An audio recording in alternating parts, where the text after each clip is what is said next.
Dans Assassination Classroom, les maths ça ressemble à ça.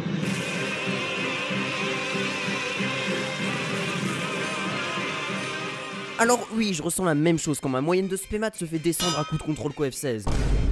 Mais c'est pas une raison pour rendre la chose dramatique. Mais vu que de toute façon j'ai rien d'autre à faire de ma vie, on va résoudre le problème de maths qui a donné des cauchemars à nos deux petits génies. Le sujet nous présente un cube de côté A et chaque sommet de ce cube est représenté par une boule. Il y a également une boule au centre de ce cercle qu'on va appeler A0. Et le sujet nous demande de calculer le volume appelé D0 qui correspond à tout l'espace dans le cube. On est plus proche de la boule A0 au centre que des boules sur les sommets du cube. Vous avez 2 heures. Non, je déconne, je vous ai dit que j'allais vous donner la réponse. Faut suivre un peu. Bon, il y a 2 méthodes. Soit t'as la méthode de monsieur premier de la classe, beaucoup trop longue et que de toute façon j'ai pas compris. Non mais regarde sérieusement, ose me dire que ça c'est du niveau collège. Parce que oui, pour rappel, ça c'est l'équivalent de leur brevet dans l'anime. Moi au brevet perso on m'a parlé de baignoire qui fuit et de cartes Pokémon de type terre. Et de toute façon il arrive même pas à finir à temps vu que sa méthode est beaucoup trop longue. Ce qui nous amène donc à la méthode du parfait branleur qui me correspond nettement plus. C'est-à-dire le pouvoir de l'amitié. Non non, je déconne pas. En visualisant le point central comme si c'était lui et les points sur les côtés comme ses amis, ce guignol arrive à comprendre que les boules sur les sommets sont les centres de leur propre cube.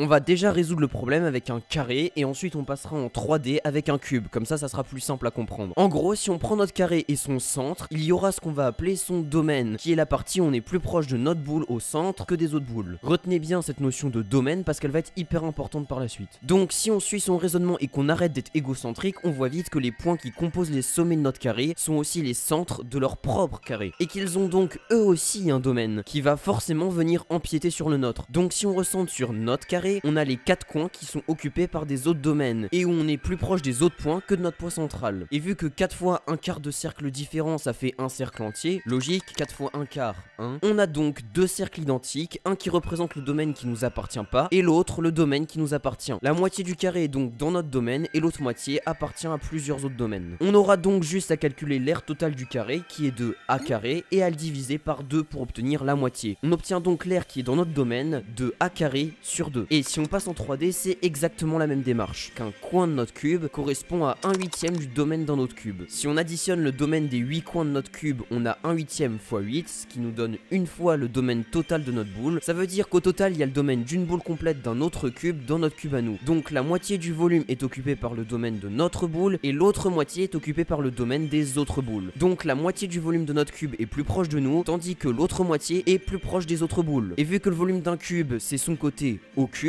donc ici a au cube, et que le nombre de points plus proche que nous c'est la moitié du volume, on a juste à diviser a au cube par 2, on obtient simplement a au cube sur 2. Donc en résumé, vive la flemmardise, ne soyez pas égocentrique sinon vous allez louper tous vos exos de maths, n'hésitez pas à relever les fautes que j'ai fait dans les commentaires ou à me proposer des autres manières de résoudre cet exo, car de toute façon j'ai pas assez de place dans la marche pour l'écrire. Sur ce, je retourne terminer mon lance-flamme, salut.